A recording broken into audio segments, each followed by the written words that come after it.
prophetic mindset through the lens of Sirah or through the lens of Sunnah.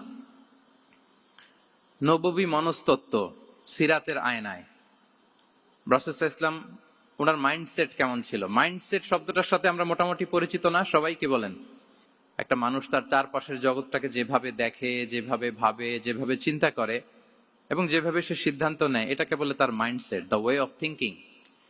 তো রাসূলুল্লাহ সাল্লাল্লাহু আলাইহি ওয়া আলিহি ওয়াসাল্লামের মাইন্ডসেট কেমন ছিল? তিনি বিভিন্ন সিচুয়েশনে কিভাবে সিচুয়েশনটাকে ডিল করতেন? ওনার অ্যাপ্রোচ কেমন ছিল?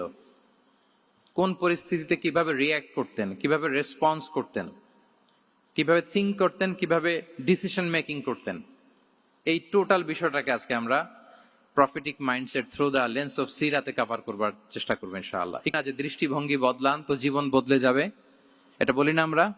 তার মানে এটা খুব গুরুত্বপূর্ণ, মাইন্ডসেট খুব গুরুত্বপূর্ণ। আজকের এই শেষ অধিবেশনে আমরা প্রফেটিক মাইন্ডসেট নিয়ে কথা বলবো ইনশাআল্লাহ। আমি আমার রিসার্চে 12টা মাইন্ডসেট খুঁজে পেয়েছি, based on my personal research.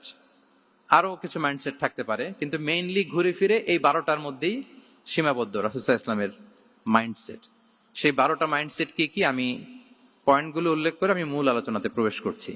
প্রথম হচ্ছে গড সেন্ট্রিক মাইন্ডসেট, 2 নম্বরে ভিশন ওরিয়েন্টেড, 3 নম্বরে উইজডম ড্রিভেন, 4 নম্বরে রিফর্ম সেন্ট্রিক, 5 নম্বরে ওপেন মাইন্ডেড, 6 নম্বর এন্টারপ্রেনাল, 7 নম্বর কনসিডারেট, 8 নম্বর ট্রান্সপারেন্ট, 9 নম্বর এপ্রিসিয়েটিভ, 10 নম্বর হচ্ছে ফ্লেক্সিবল, 11 নম্বর অপটিমিস্টিক, 12 নম্বর হচ্ছে রেজিলিয়েন্ট। এই 10টা mindset based on my research, আমার ক্ষুদ্র গবেষণা আমি খুঁজে পেয়েছি যে রাসূল সাল্লাল্লাহু আলাইহি ওয়াসাল্লাম এই ধরনের মানসিকতার অধিকারী ছিলেন, এই অ্যাপ্রোচের অধিকারী ছিলেন।